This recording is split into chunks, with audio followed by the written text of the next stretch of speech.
That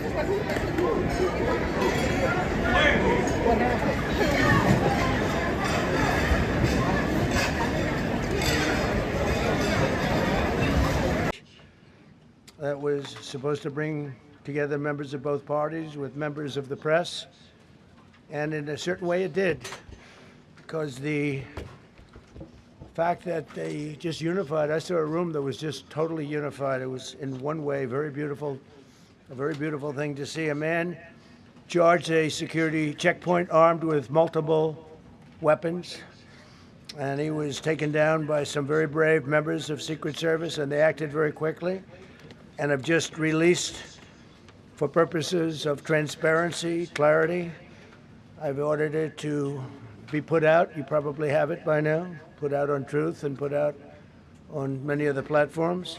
A tape showing the violence of this thug that attacked our Constitution, and also showing how quickly Secret Service and law enforcement acted on our country's behalf. Really did a great job.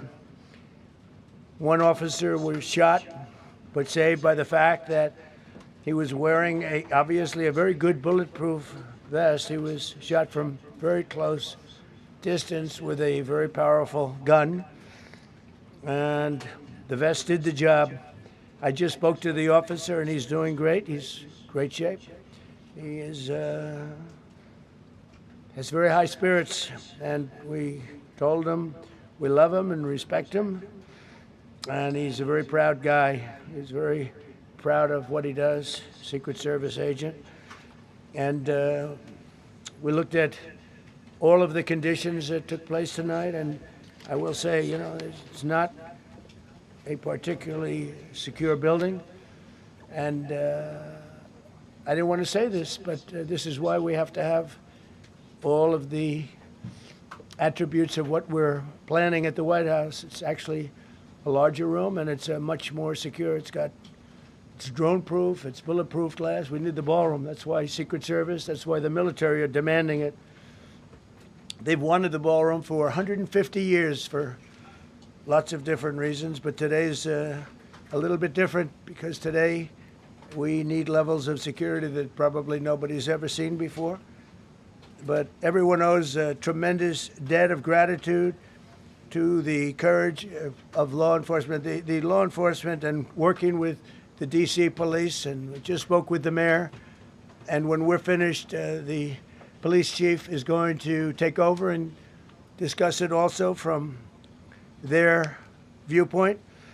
But they also performed exactly as they were supposed to. And you see the attacker in different positions, but you also see the attacker totally subdued and under control. So as you know, this is not the first time in the past couple of years that our republic has been attacked by a would-be assassin who sought to kill. In Butler, Pennsylvania, less than 2 years ago, you all know that story. And in Palm Beach, Florida, a few months after that, we came close. We really had, again, we had some great work done by law enforcement.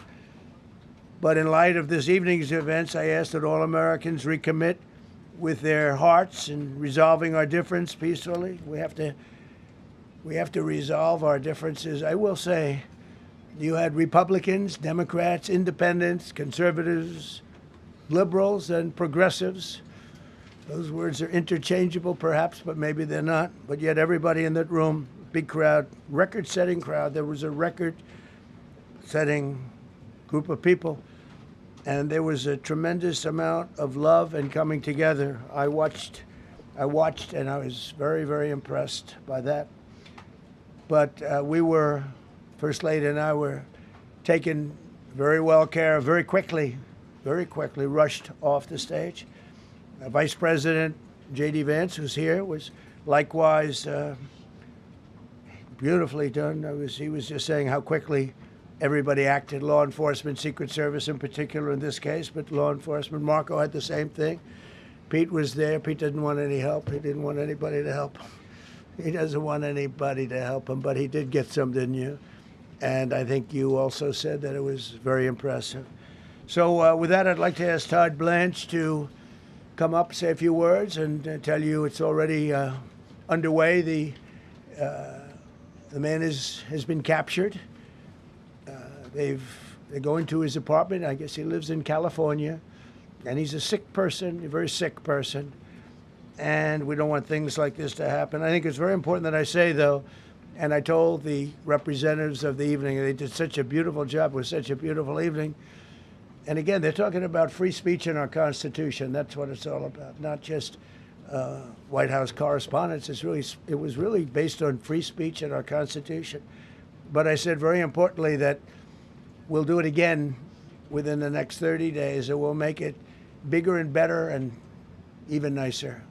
So I just want to thank everybody that was involved. I also want to thank the press, the media. You've been very responsible in your coverage. I will say I've been seeing what's been out. You've been very responsible. So Todd Blanche, I'd like to say a few words. I know we're going to have cash, and then you're going to go on. We can ask. I guess we can take a couple of questions. I want to thank the First Lady for. That was a rather traumatic experience for her. There was a lot of action taking place up there very quickly. But again, the response time was really incredible. And we're going to reschedule. We're going to do it again.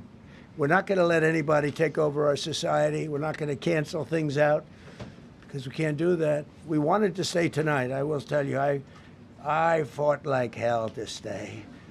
But it was protocol. They said, please, sir. Because they didn't know there was a lot of action going on, and they didn't know could there be probably a lone shooter, but we'll find out. We'll find out very quickly. They have it very well under control. So I want to thank everybody very much. And Todd Blanche, please. Thank you. Silver foil, 4, got it? No. Scooch over, slightly Yeah, right, silver foil, top of the stairs. Got it.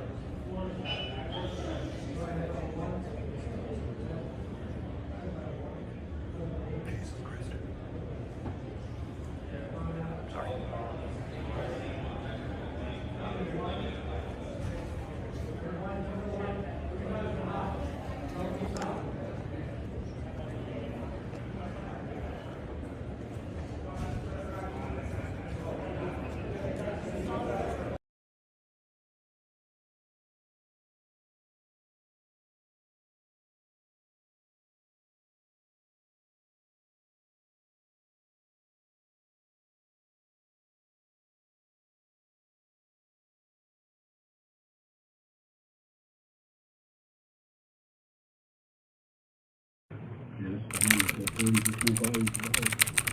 It looked like he checked it twice. Lieutenant Hudson, any monitoring this there? Here it comes up.